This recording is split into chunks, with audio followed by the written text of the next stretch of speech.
राजकुमार सरोजिनी नाम के शहर में अपने बेटे, बहू और उनके बच्चों के साथ रहता है। राजकुमार का हमेशा से एक ही सपना था कि उसकी हवेली का कभी भी बंटवारा ना हो। रमेश, सरला, मैं तुम लोगों को एक बात बताना चाहता हूँ। जी पापा जी, कहिए ना। मैं इस हवेली का बंटवारा नहीं करना चाहता। तुम दोनों को इस हवेली का महत्व समझना होगा। पिताजी, हम आपकी भावनाओं की कद्र करते हैं। आजकल हर किसी के पास इतनी पुरानी संपत्ति नहीं होती। रमेश, तुम क्या जानते हो, इस हवेली की एक एक ईंट तुम्हारी माँ और मैंने कितने संघर्ष और प्यार से बनाई है। ये सिर्फ एक इमारत नहीं है, ये हमारे जीवन का प्रतीक है। पापा जी, हम समझते हैं कि यह आपकी मेहनत का फल है। संपत्ति का बंटवारा होगा तो मेरा सब कुछ खत्म हो जाएगा। पापा, हम जानते हैं इस हवेली के हर कोने में माँ के सपने और आपकी मेहनत छुपी हुई है। यह हवेली सिर्फ संपत्ति नहीं, हमारी विरासत है। आपकी भावनाएं हमें समझ में आती है। क्या तुम्हें लगता है कि कभी इस हवेली का बंटवारा हो जाएगा? पापा जी, हम आपके विचारों की इज्जत करते हैं, इसलिए हम कोशिश करेंगे कि इस घर का बंटवारा ना हो। सरला, मुझे खुशी है कि तुमने मेरी बात को समझा। पापा, हम आपकी भावनाओं को समझ चुके हैं और हम पूरी कोशिश करेंगे कि इस हवेली का कभी भी बंटवारा ना हो। इधर राजकुमार हवेली के बारे में हमेशा यही सोचता था कि इसका बंटवारा ना हो, और उधर रमेश के बेटे प्रकाश की शादी की बात शुरू हो गई थी। पापा, प्रकाश की शादी के लिए हमने कुछ लड़कियों की तस्वीरें मंगवाई है, आप भी देख लें और अपनी राय दें। अच्छा, लड़कियों की तस्वीरें, दिखाओ दिखाओ, मैं देखता हूँ मेरे पोते के लिए कौन सी लड़की सबसे अच्छी होगी। पापा जी, ये सीमा है। इसके पिता व्यापारी हैं और परिवार काफी संपन्न है। चेहरा तो अच्छा है, लेकिन मुझे कुछ कमी लग रही है। हाँ पापा, हमने भी सोचा कि ये लड़की शायद हमारे संस्कारों के साथ ठीक से तालमेल ना बिठा सके। और ये राधा है, इसके पिता एक सरकारी अधिकार है, परिवार पढ़ा लिखा और समझदार है। ये तो ठीक है, लेकिन इसकी आंखों में मुझे वो सादगी और अपनापन नहीं दिखा जो मैं चाहता हूँ। पापा, ये तस्वीर देखिए, ये प्रीति है। इसके पिता स्कूल में प्रधानाचार्य हैं। परिवार साधारण है लेकिन बहुत संस्कारी है। हाँ, यही तो है वो लड़की। इसके चेहरे में सादगी और आंखों में सच्चाई है। मुझे तो पहली नज़र में ही ये पसंद आ गई। प्रीति बहुत संस्कारी है और परिवार भी अच्छा है। तो फिर क्या सोचना, मुझे पूरा यकीन है कि प्रीति हमारे पोते के लिए सबसे सही चुनाव होगी। पापा, तो क्या हम उनके परिवार से बात करें? हाँ, बिल्कुल, लेकिन याद रखना, शादी में कोई दिखावा या फिजूल खर्चा नहीं होना चाहिए। जी पापा जी, हम आपकी बात का पूरा ध्यान रखेंगे। रमेश, शादी सिर्फ दो परिवारों का मेल नहीं है, ये एक नई जिम्मेदारी की शुरुआत है। मैं चाहता हूँ कि ये रिश्ता हमारे परिवार की परंपरा और हमारे संस्कारों को और मजबूत करे। आपकी सोच हमेशा से हमारे लिए प्रेरणा रही है। हम आपके बताए रास्ते पर ही चलेंगे। मुझे यकीन है कि प्रीति हमारे परिवार में खुशियाँ और अपनापन लाएगी। आप निश्चिंत रहे, ये शादी आपकी इच्छा और आशीर्वाद से ही होगी। ये घर हमेशा से प्यार और अपनेपन का प्रतीक रहा है और मैं चाहता हूँ कि हमेशा ऐसा ही बना रहे। तो हम कल ही प्रीति के परिवार से मिलने की तैयारी करते हैं। हाँ बिल्कुल, जल्दी करो, मुझे इस रिश्ते को पक्का करने का इंतज़ार है। प्रीति और प्रकाश की शादी बहुत अच्छे से हो जाती है। प्रीति प्रकाश की तीनों बहनों के लिए बहुत सारे कपड़े और गहने भी देती है, जिससे प्रकाश की बहनें बहुत खुश हो जाती हैं और एक दूसरे को अपने गहने दिखाती हैं। दीदी, मैंने आप सबके लिए ये कपड़े और गहने चुने हैं। अरे वाह भाभी, ये सब हमारे लिए? आप तो बिल्कुल भी नहीं बताती कि इतनी तैयारी की है। भाभी, आप तो हमें सरप्राइज देना चाहती थी। अच्छा चलो जल्दी दिखाइए। हाँ, ये साड़ी कितनी खूबसूरत है भाभी। आपने तो मेरे पसंदीदा रंग का बहुत ध्यान रखा। मैंने सोचा था कि ये साड़ी तुम्हारे ऊपर बहुत अच्छी लगेगी। भाभी, ये हार कितना सुंदर है, आप हमारी इतनी फिक्र करती हैं। आप सब मेरी छोटी बहनें हैं, आपकी खुशी में ही मेरी खुशी है। ये तो मेरा छोटा सा तोहफा है। भाभी, ये छोटा नहीं है, ये तो बहुत खास है। देखो ये कंगन जैसे मेरे लिए ही बना है। अरे रानी, अपने गहने मत दिखा, मेरा ये झुमका देख कितना शानदार है। बस बस, दोनों तारीफ करना बंद करो, मेरा हार सबसे अच्छा है। आप सबकी खुशी देखकर मुझे बहुत अच्छा लग रहा है। भाभी, अब सच में ना बहुत खास है। हमें नहीं पता था कि हमारे घर में हमें इतना प्यार करने वाली भी कोई आएगी। हाँ भाभी, आपने तो आते ही हमारा दिल जीत लिया। अब तो हमें आपसे हर त्योहार पर नए तोहफे की उम्मीद रहेगी। अरे क्यों नहीं। क्या चल रहा है यहाँ? सब इतनी खुश क्यों है? दादाजी देखिए, भाभी ने हमें इतने सुंदर गहने और कपड़े दिए हैं। भाभी तो हमारे लिए फरिश्ता बनकर आई है। प्रीति, तुम्हारा ये स्नेह देखकर मुझे गर्व हो रहा है। यही है हमारे परिवार की परंपरा, प्यार और अपनापन। दादाजी ये तो मेरा कर्तव्य है। मुझे तो खुशी है कि ये सब मेरे परिवार को पसंद आया। अरे मैं भी हूँ यहाँ, मुझे भी कुछ तोहफा मिलेगा कि नहीं? ज़रूर पिताजी, घर के बड़ों का हिस्सा तो सबसे पहले है। पर ये खुशियाँ ज्यादा दिन तक नहीं टिकी। आखिरकार घर में प्रीति को लेकर सबके दिल में मन मुटाव आने लगा था। प्रीति की हरकत एक लालची इंसान की तरह थी। प्रकाश, ये क्या चल रहा है? तुमने फिर से रानी को पैसे दे दिए? प्रीति, रानी ने कहा था कि उसे कुछ जरूरत है। मैं उसका भाई हूँ, उसकी मदद करना मेरा फर्ज है। फर्ज? और मेरा क्या? क्या मेरा कोई हक नहीं है? मैं तुम्हारे लिए तो करता ही हूँ ना। तुम सीधी बात समझ लो, शादी के बाद तुम्हारे पैसों पर मेरा भी अधिकार है। अरे तो मैंने ऐसा कब कहा कि तुम्हारा अधिकार नहीं है? अगर अधिकार है तो ऐसे हर बार अपनी बहन को पैसे देकर तुम मेरी बात को नजरअंदाज क्यों करते हो? प्रीति, रानी मेरी छोटी बहन है। अगर उसे कोई जरूरत होगी तो उसका साथ देना मेरा कर्तव्य है। इसमें गलत क्या है? रानी को हर बार किसी न किसी बहाने से पैसे चाहिए और तुम बिना सोचे समझे उसे देते रहते हो। अरे तो जरा से पैसे दे देने से मैं गरीब तो नहीं हो जाऊंगा? क्या तुम्हें समझ में नहीं आता कि तुम्हारी ये पैसे अब आने वाले कल के लिए जरूरी है? प्रीति, ये मत भूलो कि रानी मेरी बहन है, वो इस घर का हिस्सा है। उसका भी मुझ पर अधिकार है। अधिकार? और मेरा क्या? अगर तुम इस तरह पैसे लुटाते रहोगे तो हमारे भविष्य का क्या होगा? जरा से पैसे दे देने को लुटाना नहीं कहते। प्रकाश, हमें भी तो सोच समझकर खर्च करना चाहिए। प्रीति, मैं समझता हूं कि हमें भविष्य के लिए बचत करनी है, लेकिन हमें अपने परिवार को भी नहीं भूलना है। तो ठीक है, अगर तुम्हें अपनी बहन का इतना ही ख्याल है तो फिर मुझे अलग से पैसे दो ताकि मैं भी अपनी जरूरतें पूरी कर सकूं। प्रीति, तुम कैसी बात कर रही हो? हमारे रिश्ते में पैसे का हिसाब किताब क्यों आ रहा है? क्योंकि तुम हर बार मेरी बात को नजरअंदाज करते हो। अगर तुम अपने परिवार का ख्याल रखते हो तो मुझे भी अपने बारे में सोचना होगा। प्रीति, तुम्हें अपनी सोच बदलनी होगी। परिवार में प्यार और समझदारी से काम चलता है, हिसाब किताब से नहीं। तुम्हें बस अपने घर के बारे में पहले सोचना होता है, इसलिए प्यार की बातें तुम ना करो तो ही बेहतर है। ये सारी बातें प्रीति की सास सरला सुन लेती है। अगले दिन प्रीति अपनी बड़ी ननद सोनल के रूम में जाकर झाड़ू लगाने लगती है।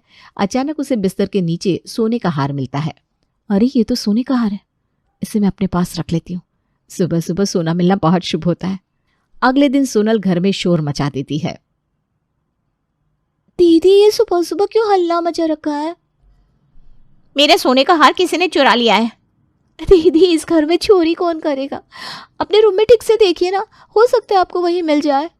2 घंटे से ढूंढ रही हूँ, अगर रूम में होता तो अब तक मिल जाता। तुम्हारे सोने के हार में क्या पैर लगे हैं जो निकल के खुद बाहर चला जाएगा? दीदी, आप बीच में ना बोले तो अच्छा होगा। मुझे तो ऐसा लग रहा है कि तुम्हारा हार कहीं भाभी ने तो नहीं चुरा लिया। हो सकता है। जिन्होंने हार दिया वो आखिर हार क्यों चुराएंगी? तुम ना अभी बहुत छोटी हो, तुम्हें समझ में नहीं आएगा। क्या पता इसलिए दिया हो ताकि पहले विश्वास जीत लो और फिर धोखा दे दो। हो सकता है ये आपकी गलतफहमी हो। मुझे पूरा यकीन है कि इसे भाभी ने ही लिया है। सोनल, तुम मुझ पर इतना बड़ा इल्जाम कैसे लगा सकती हो? मैंने नहीं लिया तुम्हारा हार। तो और कौन ले सकता है? आप ही मेरे कमरे में झाड़ू लगाने गई थी ना, और अब हार गायब है। मैं झाड़ू लगाने गई थी, चोरी करने नहीं। ये बात बिल्कुल साफ है, जब भाभी कमरे में गई तभी हार गायब हुआ। और क्या सबूत चाहिए? सोनल, बात को समझदारी से देखो। बिना ठोस सबूत के किसी पर आरोप लगाना गलत बात है। दादाजी, मैंने सोनल का हार नहीं लिया। बहू, अगर तुमने हार नहीं लिया तो तुम्हारे रूम की तलाशी ले ले। तलाशी की कोई जरूरत नहीं है। सोनल, ये लो अपना हार। ये हार मैंने नहीं चुराया था। देखा बा, आप सबने देखा, तलाशी के डर से हार खुद ही दे दिया। सोनल, तुम्हारी भाभी ऐसा क्यों करेगी? क्या तुम्हें लगता है कि उन्हें तुम्हारे हार की जरूरत होगी? मैं कुछ नहीं जानती, अब तो सबूत भी सामने है। सच तो यह है कि हार गायब भाभी ने किया था। सोनल, मैं तुम्हारी भाभी हूँ। मैंने हमेशा तुम्हें अपनी छोटी बहन की तरह माना है। ये सब दिखावे करने की जरूरत नहीं है। ठीक है, आप सबको जो समझना है समझिए, लेकिन सच बस इतना है कि मैंने कोई चोरी नहीं की। कुछ दिनों बाद ऐसा लगा जैसे घर का माहौल शांत हो गया है। लेकिन ये तो तूफान से आने वाले पहले की शांति थी। सोनल को एक सबूत और मिल गया था अपनी लालची भाभी की असलियत दिखाने का। भाभी ये क्या सुन रही हूँ? आप हवेली का बंटवारा करना चाहती हैं? ये आपसे किसने कह दिया? वकील के पास प्रॉपर्टी के पेपर लेकर क्यों गई थी? मुझे पता था आप अपनी चालें चल रही हैं, लेकिन इस हद तक गिर जाएंगी ये नहीं सोचा था। प्रीति, ये सब क्या है? क्या ये हवेली तुम्हें इतनी ही पसंद आ गई कि तुम इसे बांटने की साजिश करने लगी? आप सब ये क्या कह रही हैं? मैंने ऐसा कुछ भी नहीं किया। झूठ मत बोलिए भाभी, मैंने खुद आपको वकील के ऑफिस से बाहर आते हुए देखा। हाँ तो मैं वकील के पास गई थी। आपके पास प्रॉपर्टी के कागज थे, क्या इसे भी झूठ कहेंगी? हाँ, क्योंकि मैं वकील के पास इस हवेली के बंटवारे के लिए नहीं गई थी। तो क्या लेने गई थी? मिठाई बांटने? साफ साफ बताइए, वरना हम अपनी समझ से सच्चाई मान लेंगे। प्रीति, तुम्हारे जैसे लोग घर तोड़ने वाले होते हैं। हमने तुम्हें बहू बनाकर घर की इज्जत दी और तुम इस घर को तोड़ने की बात कर रही हो। आप गलत समझ रही हैं। कहते हुए भी शर्म आ रही है, पर उस दिन भी तुम प्रकाश से चंद पैसों के लिए लड़ रही थी। अरे वाह, कितनी अच्छी बहू बन रही हैं आप। हमें सब समझ में आ गया है, आप तो बस बहाने बना रही हैं। सोनल, मैं झूठ नहीं बोल रही। आप चाहे तो वकील से जाकर पूछ लीजिए। हमें किसी से कुछ भी पूछने की जरूरत नहीं है। सच्चाई यही है कि आप हवेली को तोड़ने की साजिश रच रही थी। प्रीति, अगर तुम्हारे इरादे नेक है तो ये बात पहले घर वालों के सामने क्यों नहीं रखी? वकील के पास अकेले क्यों गई? मैंने कुछ भी गलत नहीं किया। कुछ काम था तो मैंने सोचा ये काम जल्दी हो जाए, इसलिए वकील के पास चली गई। ये क्या हो रहा है? आप सब प्रीति पर क्यों चिल्ला रहे हो? आपकी प्यारी पत्नी वकील के पास प्रॉपर्टी के पेपर लेकर गई थी। वो हवेली का बंटवारा करना चाहती हैं। ये कैसी बात कर रही हो सोनल? प्रीति ऐसा क्यों करेगी? इसलिए ताकि वो इस हवेली पर अकेले राज कर सके। ऐसा नहीं है माँ, आप प्रीति के लिए गलत सोच रही हो। पहले सोनल का सोने का हार गायब हो गया, वो प्रीति के पास मिला। फिर तुझे वो रानी को पैसे देने के लिए मना कर रही थी और अब वकील के पास पहुंच गई। माँ, ये सब कैसे हुआ? मुझे तो कुछ पता नहीं है। सरला हर एक दिन की कहानी प्रकाश को बताती है। प्रकाश अपनी माँ को सबसे पहले उस दिन की बात बताता है जिस दिन प्रीति प्रकाश को रानी को पैसा देने के लिए मना कर रही थी। मुझे पता है आपको प्रीति पर गुस्सा है, लेकिन उसने जो किया उसके पीछे एक वजह है। कौन सी वजह? क्या बहाना बना रही है वो? प्रीति ने रानी को पैसा देने से मना इसलिए किया था क्योंकि रानी उन पैसों को सही तरीके से इस्तेमाल नहीं कर रही थी। क्या मतलब? रानी तो पढ़ाई के लिए पैसे मांग रही थी ना? नहीं, रानी ने कहा था कि उसे पैसे पढ़ाई के लिए चाहिए, लेकिन असल में वो पढ़ाई छोड़कर अपना सारा समय फोन पर नई नई फैशन वाली ड्रेस देखने में बर्बाद कर रही थी। वो उन ड्रेस को मंगवा रही थी जो उसके किसी काम की नहीं थी। क्या रानी ऐसा कर रही थी? हाँ, प्रीति ने रानी से कई बार कहा कि वो पढ़ाई पर ध्यान दे और पैसे सिर्फ जरूरत की चीजों पर खर्च करे, लेकिन रानी ने बात नहीं मानी। तो प्रीति ने पैसे देने से मना इसलिए किया था? प्रीति ने रानी की भलाई के लिए ऐसा किया। वो चाहती थी कि रानी पढ़ाई पर ध्यान दे और अपने भविष्य को लेकर गंभीर हो। ओह, मैंने उस दिन आधी बात सुनकर उसे ही सच समझ लिया। मुझे जाकर पूछ लेना चाहिए था। मैंने बिना बात जाने प्रीति को दोषी ठहरा दिया। माँ, प्रीति ने हमेशा इस परिवार के बारे में ही सोचा है। तभी राकेश अपनी बेटी से कहता है, बेटा, अपनी माँ को यह भी बता दो कि वो सोने का हार प्रीति ने चुराया था या नहीं। मैं कोई सफाई नहीं दे रहा हूँ, मैं तो बस सच से रूबरू कराना चाहता हूँ। सोनल के सोने की हार वाली बात में प्रीति की कोई गलती नहीं थी। क्या? तो फिर हार गायब कैसे हुआ? सोनल का हार प्रीति ने चुराया नहीं था, उसे वो हार झाड़ू लगाते वक्त फर्श पर मिला था। क्या? तो उसने सोनल को लौटाया क्यों नहीं? प्रीति ने उसी दिन मुझे बताया था, लेकिन उस समय सोनल घर पर नहीं थी। अरे तो प्रीति तुम्हें हार देती थी या मुझे दे देती? प्रीति ने हार को एक सुरक्षित जगह रख दिया और सोचा कि वो बाद में सोनल को लौटा देगी। तो फिर उसे सोनल को बताना चाहिए था प्रकाश, उसने ऐसा क्यों नहीं किया? माँ, प्रीति के दिमाग से ये बात काम की वजह से निकल गई। अगर ये सच है तो सोनल को अपनी भाभी से माफी मांगनी होगी। माँ, प्रीति जानबूझकर सोनल को परेशान करना नहीं चाहती थी। जब सोनल ने हार के गायब होने की बात की तो प्रीति खुद चौंक गई। तो प्रीति ने जानबूझकर कुछ नहीं किया? नहीं माँ, आप प्रीति को गलत समझ रही हैं। उसने मुझे ये बात उसी समय बताई थी, लेकिन अफसोस सोनल ने बिना बात जाने उस पर इल्जाम लगा दिया। मैंने भी प्रीति पर शक किया और उसे डांट दिया। मुझे लगा था कि वो सोनल को चोट पहुंचाना चाहती थी। प्रीति ने कुछ गलत नहीं किया माँ, वो तो परिवार का भला चाहती है। लेकिन उसे गलत समझा गया। तभी वहां वकील किरण पहुंच जाती है और प्रीति से कहती है, प्रीति, आपने जो पेपर्स दिए थे वो रेडी हो गए हैं। अब क्या कहोगे प्रकाश? अब तो आपकी पत्नी की वकील भी आकर पेपर दे रही है। सीमा दीदी, ये कोई प्रॉपर्टी के पेपर्स नहीं है। ये पेपर्स मैंने दादाजी और मम्मी जी और पापा जी के हेल्थ इंश्योरेंस के लिए बनवाए हैं। सीमा को गुस्सा आ जाता है और वो वकील की पेपर पर हाथ मार के हवा में उछाल देती है, जिसे राजकुमार पढ़ लेते हैं। सच में वो उनके हेल्थ इंश्योरेंस के लिए ही बना था। वहीं दूर खड़ी सोनल के हाथ में भी कुछ पेपर्स रहते हैं, जिसे प्रीति देख लेती है और उसके हाथ से छीन लेती है। छीना झपटी के दौरान सोनल के पेपर्स जमीन पर गिर जाते हैं। सोनल, मुझे तो यकीन नहीं हो रहा कि तुम इतना गिर सकती हो। नहीं पापा, ऐसा कुछ भी नहीं है। वो तो सब मैं देख ही रहा हूं कि क्या है और क्या नहीं है। पापा, आप गलत समझ रहे हैं। गलत तो मैंने हमेशा अपनी बहू को समझा, वो भी तुम तीनों बेशर्म बहनों के कारण। ऐसा भी क्या कर दिया मेरी लड़कियों ने जो तुम इस तरह से उन पर बरस रहे हो? तुम्हारी ये बेशर्म लड़कियां घर का बंटवारा करना चाहती थी और सबकी नजरों में अच्छी बनी रहे, इसलिए उन्होंने अपनी भाभी को निशाना बना लिया। राजकुमार और घर के सभी सदस्य हैरान रह गए थे। सबको सच पता चलने के बाद सबने प्रीति से माफी मांगी और रमेश अपनी तीनों बेटियों को हॉस्टल में पढ़ने के लिए भेज देता है। अब बेटे की शादी की उम्र हो तो किस माँ को उसकी शादी की टेंशन नहीं होती, और ऐसे ही अपने बेटी की शादी की टेंशन उर्मिला को भी हो रही थी। और घर में बिना बताए उर्मिला लड़की वालों को घर बुला लेती है। इस बात से बेखबर हाफ पैंट और टी शर्ट में आराम से हॉल में सोफे पर लेटा हुआ पंकज टीवी देख रहा होता है कि तभी कुछ लोग दरवाजे से उसके घर में आते हैं। ओह, ये कौन आ रहा है? साथ में लेडीज भी हैं। अरे ये पिलो कहाँ चला गया? हड़बड़ाकर पंकज शर्माते हुए खड़ा हो जाता है। नमस्ते आंटी जी, आप जरूर मम्मी की फ्रेंड होगी। मैं अभी मम्मी को बुला देता हूँ, आप बैठिए ना। यही है लड़का। आंखों में शर्म तो है लड़के के, वो भी आज के जमाने में मानना पड़ेगा। कोई बात है क्या अंकल आंटी जी? अरे नहीं नहीं बेटे, कोई बात नहीं है। लगता है तुम्हें बताया नहीं गया था कि हम आने वाले हैं। चलो कोई बात नहीं, अनजाने में ही सही मुलाकात हो गई।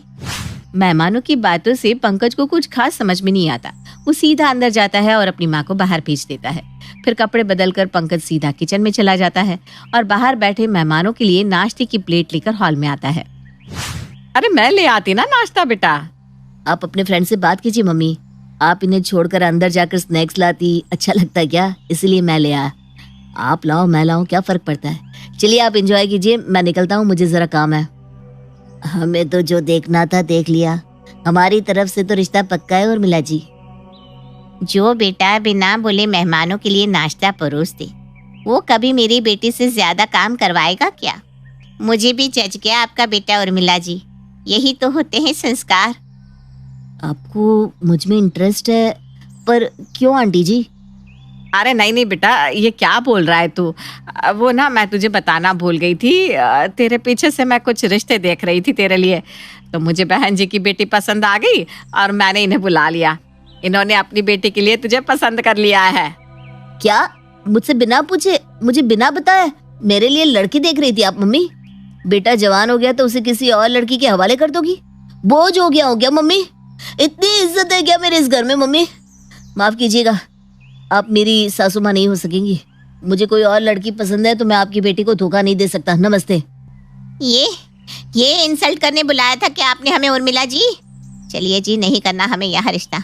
जब इन्हें पता ही नहीं होता कि बेटे का कहीं चक्कर चल रहा है तो क्यों बुला लेते हैं मेहमानों को? हर कुछ इस तरह पंकज की प्रेमिका उसके घर वालों के सामने इंट्रोड्यूस होती है। प्रीति की फोटो दिखाते हुए पंकज कहता है, ये है लड़की मम्मी। वैसे डेट नहीं कर रहा हूँ, बस मिले हैं हम। वो मेरा फ्रेंड नहीं है करण, उसी की मौसी की लड़की है। कई बार देखा है मैंने। इतनी सुंदर है मम्मी, क्या बताऊं। उतनी ही शालीन। इस जमाने में इतना पेशेंस है इस लड़की में, बड़ी पॉजिटिव वाइब आती है इससे। ये हमारे घर आई ना तो घर में हंसी खुशी का माहौल बना रहेगा। क्या बोलती हो उर्मिला जी? मुझे तो लड़की जच रही है। आपको तो वो पसंद है भैया, पर आपका ऐसा मुंह देखकर वो कहीं ना कर दे। उसने ही मुझे प्रपोज किया है बहना। फाइनल कर दे बेटा, फाइनल कर दे। ये तो साक्षात जगदम्बा उठाकर ले आया तू। मानना पड़ेगा मेरे बेटे की पसंद को। लड़की का रूप तो छू रहा है। देखिए जी कैसे जगमग कर रही है। ये जींस वाली फोटो तो और बढ़िया है। अब तो यही बहू बनकर आएगी मेरे घर और फिर मैं सबको दिखाऊंगी कि कैसी बहू चुनकर लाया है मेरा बेटा। उर्मिला जी को तो प्रीति इतनी अच्छी लग जाती है कि वो जरा भी देरी नहीं करती और 10 दिन के अंदर ही प्रीति उर्मिला जी की बहू बनकर उनके घर आ जाती है। दरवाजे पर अपने बहू बेटी की आरती करने से पहले उर्मिला अपनी बहू का घूंघट उठाकर सबसे पहले उसका चेहरा निहारती है। अरे स्नेहा, जा जाकर 2 सूखी लाल मिर्च लेकर आ। बहू के सर से मिर्ची घुमाकर जलानी पड़ेगी। जिस हिसाब से सभी शादी में इसे देख रहे थे ना, बेचारी को न जाने कितने की नजर लगी होगी। काजल तो लगा रखा है ना बहू? जी माँ। माँ, मेरा कलेजा कट जाएगा बहू, मारी जाऊं मैं तुझ पर। देख ले स्नेहा, ऐसे बोलती है लड़कियां, और एक तू है जो हर वक्त मुंह से ब्रो ब्रो करती रहती है। अपनी बहू की मीठी आवाज में माँ सुनकर उर्मिला अपने हाथों से सोने के कंगन उतार कर अपनी बहू के हाथों में पहना देती है और उसके बाद अपनी बहू का गृह प्रवेश करवाती है और बाकी रस्मों को पूरा करने में ही पहला दिन गुजर जाता है। अगली सुबह, नींद से जाग कर भी तुम कितनी प्यारी लगती हो प्रीति। बस बस, कितनी तारीफ करेंगे आप मेरी। तभी दरवाजे से उर्मिला अंदर आती है। सही तो कह रहा है पंकज। ये ले बहू, तेरे लिए मैं गुलाबी रंग की साड़ी लेकर आई हूँ। तुझ पर ना ये रंग बड़ा जचेगा। और ये कुछ गहने हैं, अच्छे से तैयार होकर कुछ देर में बाहर आ जाना। मोहल्ले की औरतें आती ही होंगी तेरी मुंह दिखाई की रस्म के लिए। बाकी सब भी तो देखे मेरी बहू क्या चीज है। सभी मेहमान आ रहे हैं तो मैं कुछ मीठा बना लूं माँ। देख रही हो मम्मी, कितनी होशियार लड़की लाया हूँ मैं। थू थू थू थू, ऐसी मीठी मीठी बातें ना बोल बहू, तुझे मेरी ही नजर लग जाएगी। और हाँ पंकज, तू भी बहू की छोटी उंगली जरा दांत के नीचे दबा लेना, कहीं तेरी नजर ना लग जाए बहू को। उर्मिला को हमेशा से एक बहुत ही सुंदर बहू की आस थी और अब प्रीति उसके लिए एक शो पीस हो गई थी जिसे वो सबको दिखाकर वाही लूट सकती थी। कल शादी में तेरी बहू को देखा मैंने। उर्मिला, सच में प्रीति तो साक्षात माँ दुर्गा का रूप है, मानना पड़ेगा। बहू तो एक नंबर लाई है तू। पूरे मोहल्ले में ऐसी बहू किसी की नहीं है। ऐसी बात नहीं है सीता, आज से 30 साल पहले इस मोहल्ले में बिल्कुल ऐसी ही बहू आई थी। जब मैं ब्याह कर आई थी ना, तो पूरा मोहल्ला मुझे देखने के लिए खड़ा हो गया था। अब जैसी सास होगी बहू भी तो वैसी ही लाएगी ना। पर चेहरे को चाटेगी क्या उर्मिला, अगर गुण अच्छे नहीं होंगे तो। और तभी एक बड़ा सा घूंघट लिए प्रीति सभी के लिए नाश्ता लेकर आती है। देखा है क्या कि कभी कोई बहू अपनी मुंह दिखाए में खुद ही मेहमानों के लिए खाना लेकर आए। अब इससे ज्यादा और क्या संस्कारी बहू लाती मैं। मेरे तो भाग्य खुल गए इसे पाकर। प्रीति को लाकर पंकज ने तो अपने बेटे होने का फर्ज निभा दिया। अब तो भगवान से मुझे और कुछ नहीं चाहिए। वाह मम्मी, बहू पाकर अब दामाद की भी इच्छा नहीं रही तुम्हें। हद है। इसी तरह 3 महीने बीत जाते हैं और इन 3 महीनों में प्रीति की सास और उसका पति उसके फुर्तीलेपन, उसके सुंदर रूप का गुण गाते थकते नहीं। पर आजकल प्रीति अपने शरीर में बदलाव महसूस कर रही थी। एक सुबह वो उठकर जैसे ही शीशे में देखती है, उसे अपने चेहरे पर बहुत सारे पिंपल्स दिखते हैं। ये मेरी क्रिस्टल क्लियर स्किन पर इतने दाने कैसे हो गए? तभी पीछे से पंकज की आवाज आती है। अरे ये क्या, पीलों पर कितने सारे बाल है, तुम्हारे बाल झड़ रहे हैं क्या? और ये क्या हाल बना लिया है तुमने? तुम्हारे चेहरे पर इतने पिंपल्स कैसे हो गए? तुम तो कोई कॉस्मेटिक्स भी यूज नहीं करती। पता नहीं पंकज, मुझे तो खुद कुछ समझ में नहीं आ रहा। जब भी कंघी करती हूँ तो सर से इतने बाल टूटते हैं कि लगता है मैं गंजी हो जाऊंगी, और ऊपर से अब ये दाने। भगवान करे ठीक हो जाए, वरना अगर मम्मी ने तुम्हारे चेहरे के ये दाने देख लिए ना तो उनका मूड जरूर ऑफ हो जाएगा। और हाँ, अपने बालों का कुछ करो, मुझे कम बाल वाली लड़कियां पसंद नहीं है। अपनी सास के डर से प्रीति अपने चेहरे पर फाउंडेशन लगाकर अपने पिंपल्स छुपा लेती है और रसोई में काम करना शुरू कर देती है। तभी हंसती हुई उर्मिला दरवाजे से अंदर आती है और सबसे पहले प्रीति का चेहरा सामने से देखते हुए कहती है, कुछ लगाया है क्या चेहरे पर बहू? नहीं तो माँ। क्यों? वही ना, तू क्यों कुछ लगाने लगी? पता है आज क्या हुआ? वो सुषमा है ना, बहुत अपनी बहू के पतली कमर की तारीफ करती थी। भाई मेरी बहू तो मॉडल है, उसका चेहरा बड़ा चमकता है। ओ क्या कहते हैं, हाइपर पिगमेंटेशन। हाँ वही, उसकी बहू का चेहरा 2 रंग सा हो गया है। उसका तो मुंह बन गया था, पर मेरी बहू तो जैसी आई थी वैसी की वैसी है। वैसी ही रहना है बहू। हाँ हाँ माँ। अपनी खूबसूरती को लेकर अपनी सास का कंसर्न देखकर प्रीति और घबरा जाती है। इसी तरह दिन बीतते जाते हैं। एक शाम पूरा परिवार मिलकर पार्टी में जा रहा था। तू अपनी वो 1 पीस वाली ड्रेस पहन लेना बहू, अच्छी लगेगी तुझ पर। ला दे मुझे, जरा टाइट कर दूं। तुझे जरा ढीली लगती थी ना वो। नहीं माँ, कहाँ ढीली थी, ठीक ही तो है, मैं अभी पहन कर आती हूँ। अपनी सास की कही सुनकर प्रीति वही ड्रेस पहन कर आती है, पर अब उसमें उसका पेट अलग ही दिख रहा था और ड्रेस की चेन तो पीछे से बंद ही नहीं हो रही थी, जिसे देखकर उर्मिला की तो जान ही सूख जाती है। ये ड्रेस का चेन बंद क्यों नहीं हो रहा है बहू? तू बंद करना भूल गई है क्या? और ये तेरा पेट अलग सा मटके जैसे बाहर क्यों आ गया? मुझे तो लग ही रहा था मैडम का वजन बढ़ रहा है, अब बैठ कर खाएगी तो यही होगा ना। हे भगवान, तू अभी जाकर कपड़े बदल कर आ बहू। कोई ढीला सा गाउन पहन ले जिसमें तेरा पेट ना दिखे, वरना तू अगर ऐसे बाहर गई ना तो लोग कहते देर नहीं करेंगे कि लाई थी चुईया और बन गई बिल्लाओ। सबकी बात मानकर प्रीति अपने वजन को कंट्रोल करने की कोशिश तो करती है, पर उसका वजन कंट्रोल ना होकर 17 किलो बढ़ जाता है। अब उसके मोटे वजन से हर वक्त उसे कभी अपनी सास की तो कभी अपने पति के ताने सुनने पड़ते थे। एक तो पता नहीं क्यों दिन भर सर चकराता रहता है, ऊपर से ये मेरा वजन है कि कम ही नहीं हो रहा, सारे कपड़े टाइट होते जा रहे हैं। तो क्या फर्क पड़ता है बहू, अच्छा है ना, तेरा मन यहाँ लगता है। इंसान का मन अगर खुश हो तो वजन बढ़ने लगता है। पर पंकज तो मुझे देखना भी नहीं चाहते पापा जी। अब वो बिस्तर पर सोते भी नहीं क्योंकि हर तरफ मेरे टूटे बालों का गुच्छा होता है, जिसे देखकर उन्हें इरिटेशन होती है। आज रात को उनके ऑफिस में पार्टी है, मेरे चेहरे और मेरे वजन के कारण कहीं उनका तमाशा ना बन जाए। रात को अपने पति के ऑफिस की पार्टी में जाने के लिए हेयर विग लगाकर अच्छे से मेकअप कर प्रीति तैयार बैठी होती है कि ऑफिस से आते ही उसे देखकर पंकज गुस्से से कहता है, कहाँ जाने के लिए तैयार होकर बैठ गई हो तुम? तुम्हें नहीं लेकर जा रहा मैं। स्नेहा, जल्दी से तैयार हो जाओ। ये क्या बात हुई, क्यों नहीं जाएगी बहू? इसके ऑफिस के लोगों के बीच में तमाशा बनवाएगा क्या ये अपना? बहू को खुद बुद्धि होनी चाहिए कि अपने वजन का ख्याल रखे। अब इसकी माँ लगने लग गई है ये। लगता है प्रीति की खूबसूरती का पैकेज 3 महीने का ही था। ये तो बड़ा गलत किया तूने मेरे बेटे के साथ। इससे अच्छी तो वो लड़की थी पंकज, जिसका रिश्ता मैं तेरे लिए लेकर आई थी, पर तुझे तो प्रीति से करनी थी ना शादी। अब हो गई ना गलती, क्या करूं मम्मी, मुझे तो ऑफिस से घर आने का भी मन नहीं करता। चेहरे पर मेकअप लगाकर अपने दाने तो छुपा लोगी तुम प्रीति, पर अपने वजन का क्या करोगी? जितना प्यार प्रीति को 3 महीने में मिला था, उससे कई ज्यादा नफरत वो इन 2 महीनों में झेल चुकी थी। एक रोज प्रीति जब किचन में काम कर रही थी, उर्मिला कहती है, अरे बहू तू रसोई में आ गई? तेरे महीने होने का वक्त है ना, हुई नहीं क्या अभी तक? कहा मम्मी जी, ऐसी हालत में मैं किचन में थोड़ी ना आती। 15 दिन ऊपर हो गए हैं, पर पीरियड्स अब तक नहीं आए। अरे रे बहू, मुझे माफ कर दे, न जाने अनजाने में क्या कुछ नहीं सुना दिया मैंने तुझे। ये सब इसलिए हो रहा है क्योंकि तू माँ बनने वाली है। पंकज के पापा, स्नेहा, पंकज जल्दी से यहाँ आओ। उर्मिला की आवाज सुनकर सभी वहां आते हैं। चलो अब जल्दी से अपनी पत्नी से माफी मांग। क्या माफी मांगू मैं मम्मी? आजकल प्रीति का चेहरा देखकर मेरा मूड ऑफ हो जाता है। अब मेरे चेहरे पर दाने आ रहे हैं, मेरा वजन बढ़ रहा है, तो मैं क्या करूं? कठपुतली बनाकर रख दिया है तुमने मुझे। एक फर्नीचर को ब्याह कर लाए थे क्या, जो ज्यों की त्यों ही रहती?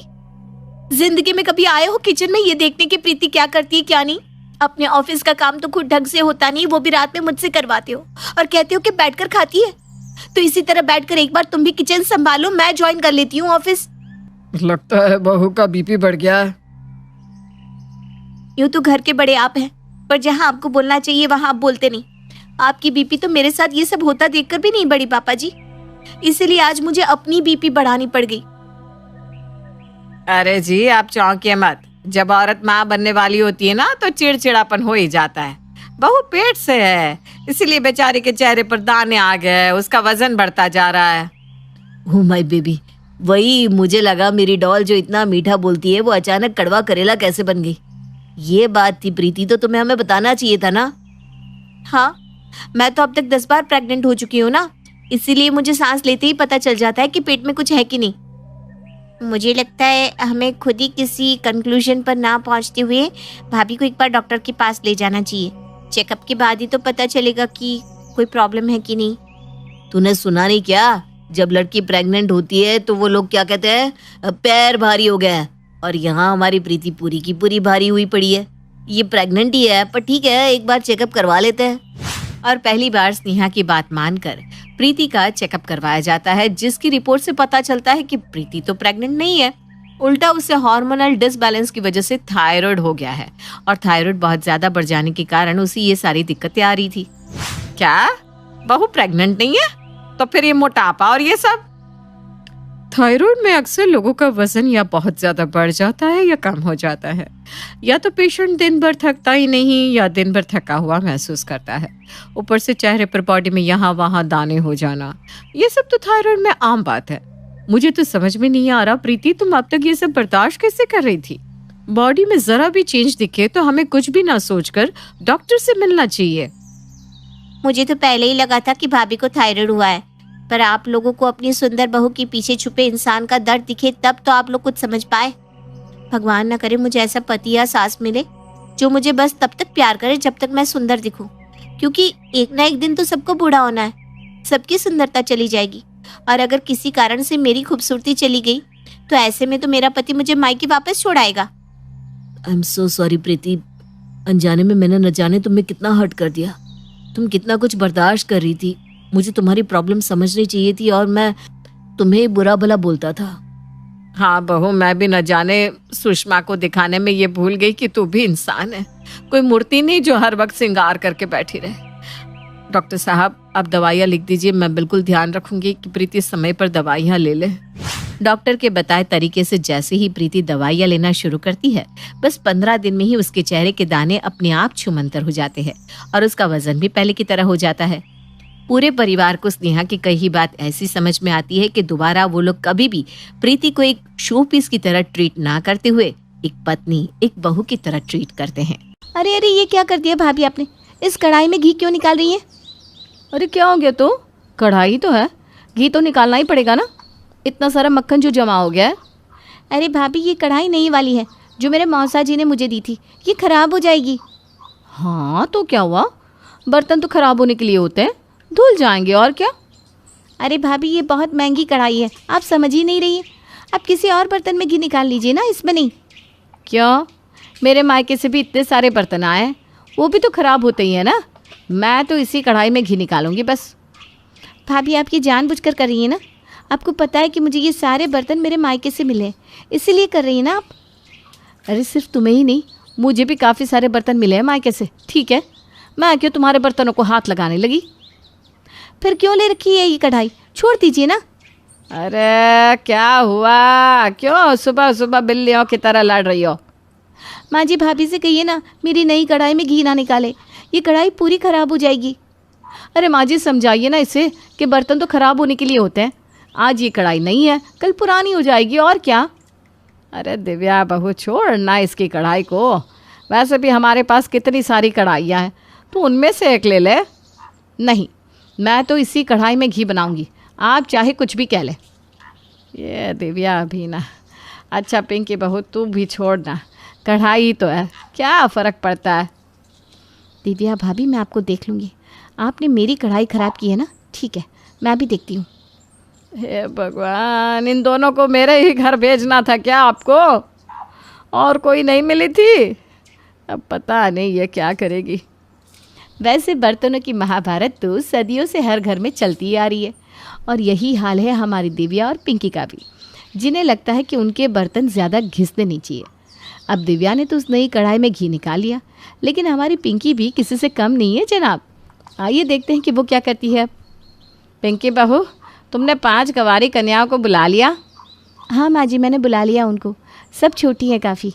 हाँ छोटी है तो अच्छा ही है, वो सब माता रानी का रूप है। हाँ माँ जी, और मैंने सबके लिए भोग भी बना दिया है। ये लो, आ गई छोटी कन्याएं। आओ आओ बच्चों, यहाँ बैठो। ये लीजिए माँ जी थालियाँ। अरे ये तो मेरे नए डिनर सेट की थालियाँ हैं, इनमें से एक भी टूटी तो पूरा सेट खराब हो जाएगा। क्या भाभी, आप भी, बर्तन तो खराब होने के लिए होते हैं, क्या फ़र्क पड़ता है। हाँ और क्या, थालियाँ ही तो है। अरे माँ जी, इनमें से एक ने एक भी थाली तोड़ दी ना तो पूरा सेट खराब हो जाएगा। और ये थालियाँ चीनी की है, स्टील की नहीं है जो पटकने से टूटेंगी नहीं। लेकिन अब तो मैंने बच्चियों को खाना इसमें दे दिया है माँ जी। अब ऐसा अच्छा नहीं लगता ना कि उनसे थाली वापस ले लूँ। हाँ हाँ, माता रानी का पाप लगेगा अगर थाली वापस ले ली। अब चलेगा, थाली टूटी तो टूटी। छोटी छोटी बच्चियों के हाथों से दिव्या की महंगी क्रॉकरी की 1-2 थाली तो टूटी गई, लेकिन अब बच्चियों को तो कुछ कह नहीं सकते थे।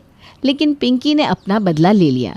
दिव्या ने उसकी नई कढ़ाई खराब कर दी थी और पिंकी ने उसके क्रॉकरी सेट को खराब कर दिया। हिसाब बराबर है ना।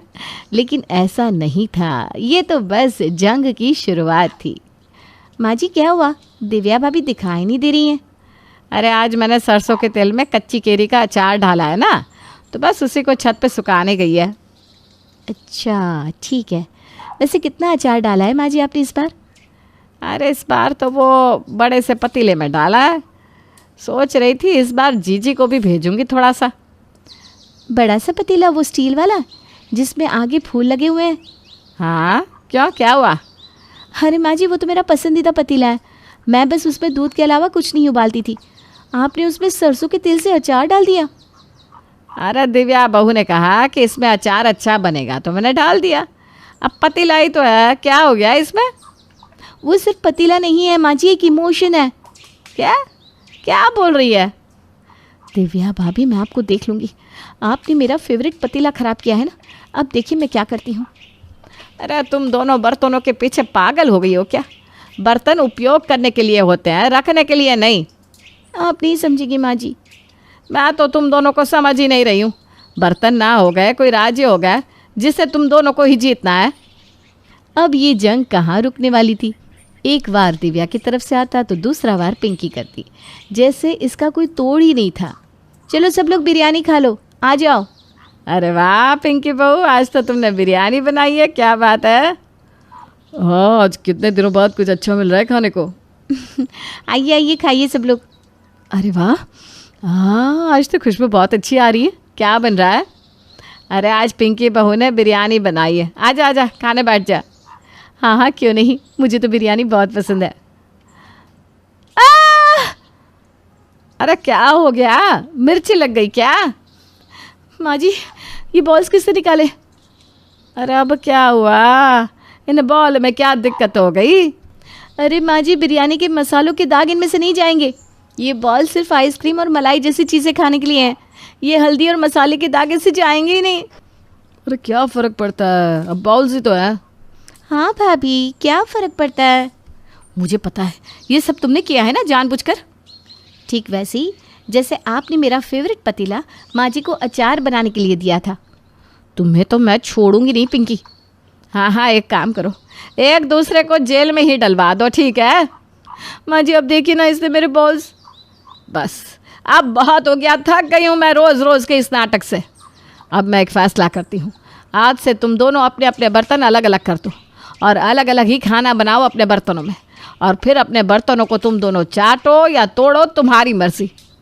लो हो गया तुम दोनों के बर्तनों का बंटवारा, अब पड़ गया ना चैन दोनों को। इसके बाद अगर मैंने कोई शिकायत सुनी ना तो दोनों को एक एक थप्पड़ मारूंगी। कावेरी ने तंग आकर दोनों बहुओं के बर्तनों का बंटवारा कर दिया। अब दिव्या अपने बर्तनों में खाना बनाती और पिंकी अपने बर्तनों में, लेकिन इससे दोनों का काम भी बढ़ गया था और दोनों के बर्तन भी बढ़ गए थे। अरे ये क्या है भाभी, इतने सारे बर्तन? हाँ अब हम दोनों अलग अलग खाना बनाते हैं ना, तो इतने बर्तन तो निकलेंगे ही ना इमली। हाँ वो तो है। एक मिनट, इतने सारे बर्तन मैं नहीं धोएगी। हाँ मैं पहले ही बता देती है दोनों को। अरे ऐसा मत कर इमली, तुझे पता है ना यहाँ इस मोहल्ले में काम वाली मिलना कितना मुश्किल है। मैं बर्तन साफ करेगी तो दुगने पैसे भी लेगी, नहीं तो फिर आप देख लो। दुगने पैसे? अब दुगने बर्तन है तो पैसे भी तो दुगने लगेंगे ना। अच्छा ठीक है, हम दोनों दुगने पैसे दे देंगे। चल तू काम शुरू कर दे। पहले से ही आकाश खर्चे को लेकर गुस्सा कर रहे थे, अब तो और गुस्सा करेंगे। इमली ने तो दुगने पैसे मांग लिए, लेकिन सिर्फ काम वाली के ही पैसे दुगने नहीं हुए थे, और भी बहुत सारे खर्चे थे जो बढ़ गए थे बर्तनों के बंटवारे के बाद। अरे अभी तो राशन भरवाया था।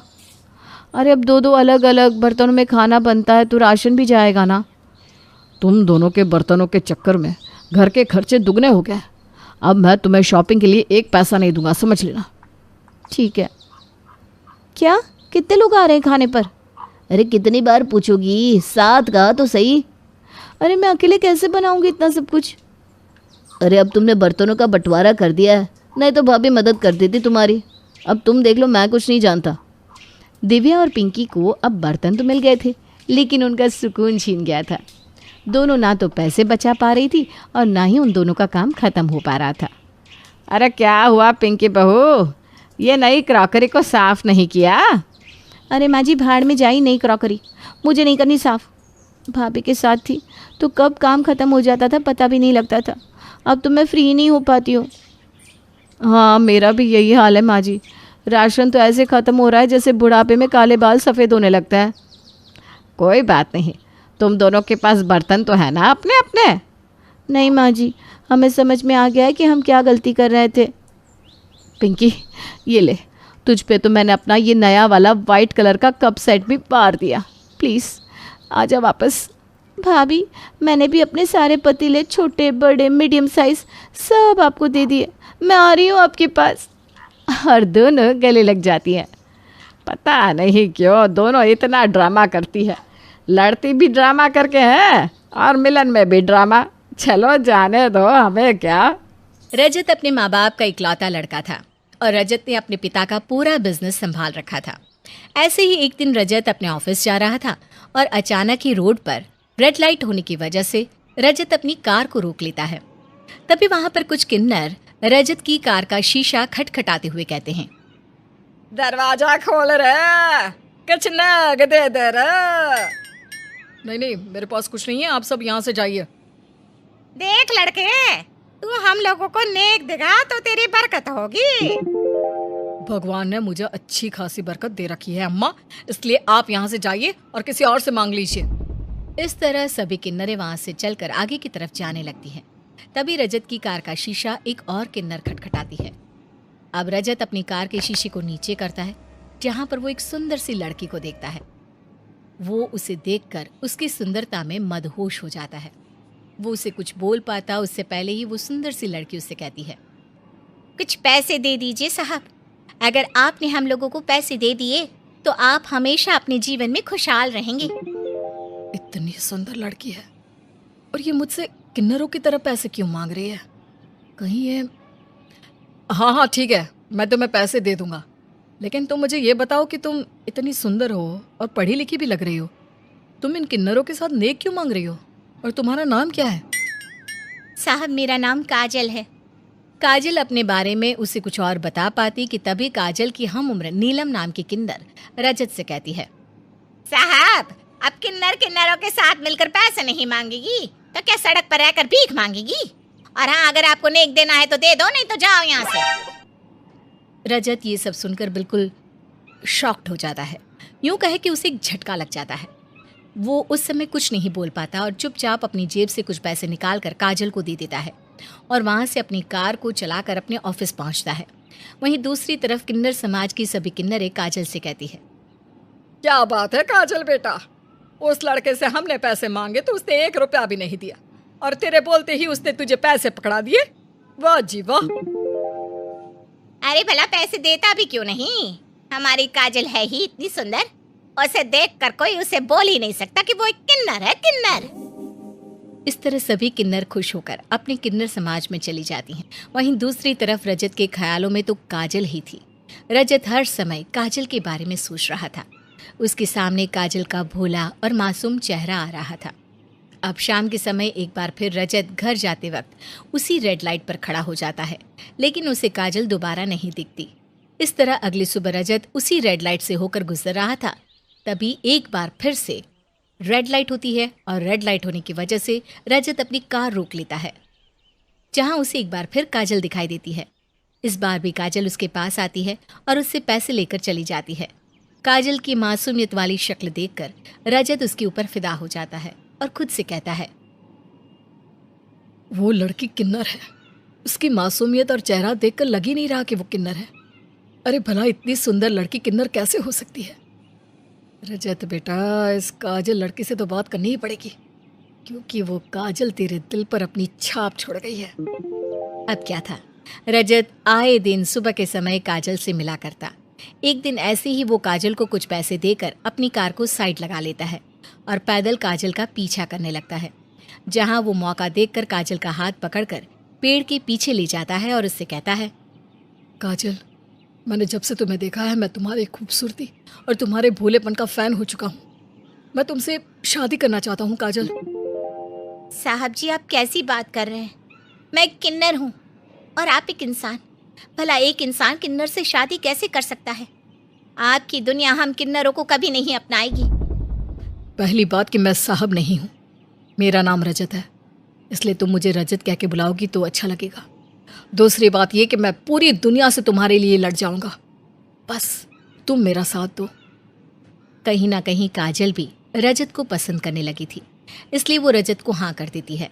उसकी हाँ सुनने के बाद रजत की खुशी का ठिकाना नहीं होता और रजत सीधा अपने माँ बाबा के पास जाता है और अपने माँ बाप से काजल के बारे में बात करता है। जब उसके माँ बाप को ये पता चलता है कि काजल एक नॉर्मल लड़की नहीं बल्कि एक किन्नर है, तो उसकी माँ उसे अपनाने से मना कर देती है। अपने माँ बाप का ये रवैया देखकर रजत कहता है, मम्मी पापा, अगर आप लोगों ने मेरी शादी काजल से नहीं करवाई तो मैं फांसी लगाकर या जहर खाकर मर जाऊंगा। रजत की ये बात सुनकर रजत के माँ बाप अपने बच्चे के आगे घुटने टेक देते हैं और वो रजत की शादी करवाने के लिए हाँ कर देते हैं। वहीं दूसरी तरफ काजल किन्नर समाज में अपनी गुरु माँ से कहती है, गुरु माँ, मैं रजत से प्यार करती हूँ और रजत अपनी फैमिली को यहाँ लेकर आते ही होंगे। मैं उनसे शादी करना चाहती हूँ गुरु माँ, बस मुझे आपका आशीर्वाद चाहिए। बेटा काजल, हम किन्नर हैं और किन्नरों को उनका समाज कभी नहीं अपनाएगा। तू देखना, रजत भी तुझे एक दिन ठुकरा देगा। वो मुझसे बहुत प्यार करते हैं गुरु माँ, वो कभी ऐसा नहीं करेंगे। अगर तुझे एक इंसान से शादी करनी है तो तुझे किन्नर समाज को हमेशा हमेशा के लिए छोड़ना होगा। बोल, मंजूर है क्या तुझे? काजल रजत से बेहद प्यार करती थी, इसलिए वो अपनी गुरु माँ की बात मान जाती है और अपने किन्नर समाज को छोड़ देती है। इस तरह काजल और रजत की एक दूसरे से शादी हो जाती है। शादी के बाद काजल अपने घर की सारी जिम्मेदारियों को बखूबी निभाती है, लेकिन रजत के माता पिता को काजल बिल्कुल भी पसंद नहीं थी, क्योंकि वो लड़की नहीं बल्कि एक किन्नर थी, इसलिए वो उसको अपनाना नहीं चाहते थे। ऐसे ही एक दिन रजत को किसी काम से बाहर जाना पड़ता है और कुछ दिन तक रजत घर नहीं आता। ये देखकर रजत की माँ रजत के पिता से कहती है, अजी, मैं तो इसको अपनी बहू कभी भी नहीं अपना पाऊंगी। मेरा तो इसके हाथ का पानी भी पीने का मन नहीं करता। अपने बेटे की वजह से ना चाहते हुए भी इसके हाथ का खाना खाना पड़ रहा है। तुम सही बोल रही हो भाग्यवान। मेरा तो मन करता है इस घर को मैं छोड़कर चला जाऊं या इस किन्नर को इस दुनिया से ही उठा दूं। वैसे आइडिया बुरा नहीं है जी। हमारा रजत काम से बाहर गया है और इसके किन्नर समाज में इसे ढूंढने वाला कोई होगा भी नहीं, और जब हमारा बेटा आएगा तो हम बोल देंगे, न जाने तेरी लुगाई कहाँ चली गई। इस तरह हमारा बेटा इसके चंगुल से मुक्त भी हो जाएगा और हमें भी इससे मुक्ति मिल जाएगी। रजत के माता पिता काजल को मारने की पूरी प्लानिंग करते हैं और अब रात के 10 बज रहे थे। काजल अपने कमरे में बैठकर खाना खा रही होती है, तभी वहां पर उसके सास ससुर जाते हैं और उसकी सास काजल से कहती है, बड़े ही आराम से खाना ठूस रही है तू। कोई बात नहीं, अब तेरे खाने का समय खत्म हो चुका है, क्योंकि तेरे दिन पूरे हो चुके हैं। तूने हमारे नाक में दम कर रखा है। जब से तू मेरे घर में आई है, मेरे घर की सुख शांति चैन सब भंग हो गया। मेरे घर की बहू एक किन्नर कैसे हो सकती है? मैं किन्नर बहू को और बर्दाश्त नहीं कर सकती। काजल कुछ बोल पाती उससे पहले काजल की सास और काजल का ससुर दोनों ही काजल का गला रस्सी से दबाने लगते हैं। तभी अचानक वहां पर रजत आ जाता है। ये सब देखकर वो अपनी पत्नी काजल को अपने माँ बाप के चंगुल से छुड़वाते हुए चिल्लाकर कहता है, बहुत हो गया। अरे अब दोनों ने तो हद ही पार कर दी। आप लोग मेरी पत्नी के साथ ऐसा बर्ताव करेंगे, मैंने सपने में भी नहीं सोचा था। अरे आपको मेरी पत्नी को नहीं अपनाना था तो आप मुझे पहले बता देती, मैं अपनी पत्नी के साथ कहीं और रह लेता, पर आपके घर में कदम ना रखता। लेकिन अब बस बहुत हुआ। मैं अपनी पत्नी को लेकर यहाँ से जा रहा हूँ और आप अपने घर में शांति सुख को बनाए रखें, लेकिन अपने बेटे के बिना। रजत बेटा, हमें माफ कर दे। हम तेरे पत्नी को अपना लेंगे, लेकिन तू हमें छोड़कर मत जा बेटा। हम दोनों बूढ़े बूढ़ियाँ किन्नर बहू को नहीं अपना सकते थे, इसलिए हमने इसको मारना चाहा। क्यों माँ, मैं सही बोल रहा हूँ ना? माँ वो भले ही किन्नर है, लेकिन इंसान वो भी है। दुख उसे भी होता है, दिल उसके पास भी है, दर्द उसे भी होता है। नहीं माँ, अब मैं अपनी पत्नी को और दुख दर्द नहीं झेलते देख सकता। अब क्या था, रजत अपनी पत्नी का हाथ थामता है और उस घर को हमेशा हमेशा के लिए छोड़कर चला जाता है। वहीं उसके माँ बाप को अपने किए पर पछतावा होता है, लेकिन कहते हैं ना, अब पछताए होत क्या जब चिड़िया चुग गई।